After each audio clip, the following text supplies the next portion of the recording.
ఈ వీడియోలో మనం భగవద్గీత అధ్యాయము 6 శ్లోకము 20ను పరిశీలిద్దాం. ఈ అధ్యాయం ధ్యానయోగానికి సంబంధించింది. ఇక్కడ శ్రీకృష్ణుడు మనసును ఎలా అదుపులో ఉంచుకోవాలో ఆ తరువాత కలిగే అత్యున్నత స్థితిని వివరిస్తున్నాడు. మొదటగా ఈ పవిత్ర శ్లోకాన్ని భక్తితో విందాం. యత్రో పరమేతే చిత్తం నిరుద్ధం యోగ సేవయా యత్ర చైవాత్మనాత్మానం పశ్యన్నాత్మానం తుష్యతి. సే విత్ జెంటిల్ టీచింగ్ టోన్.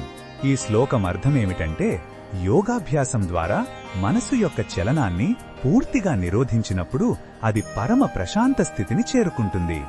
అలాంటి నిశ్చలమైన స్థితిలో యోగి తన పరిశుద్ధమైన బుద్ధితో తన నిజ స్వరూపమైన ఆత్మను దర్శిస్తాడు.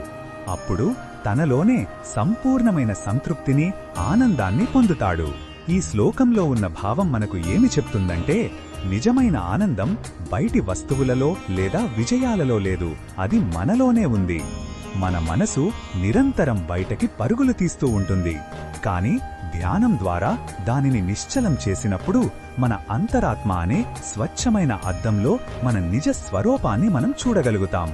ఆ అనుభూతి వర్ణనాతీతమైన శాంతిని, సంతృప్తిని ఇస్తుంది.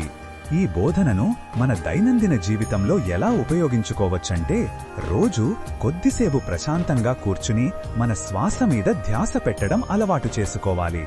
మన ఆలోచనల ప్రవాహాన్ని గమనిస్తూ వాటిలో కొట్టుకుపోకుండా ఉండటానికి ప్రయత్నించాలి. ఇలా చేయడం వల్ల మనసు నెమ్మదిస్తుంది. ఒత్తిడికి గురైనప్పుడు బయట పరిష్కారాలు వెతకడం కన్నా ఒక్క క్షణం లోపలికి తిరిగి ప్రశాంతతను వెతకడం నేర్చుకోవాలి. ఇది మనకు ఆత్మవిశ్వాసాన్ని, అంతర్గత బలాన్ని ఇస్తుంది. మరిన్ని భగవద్గీత శ్లోకాల అర్థాన్ని తెలుసుకోవాలంటే మా తదుపరి వీడియోలను తప్పకుండా చూడండి.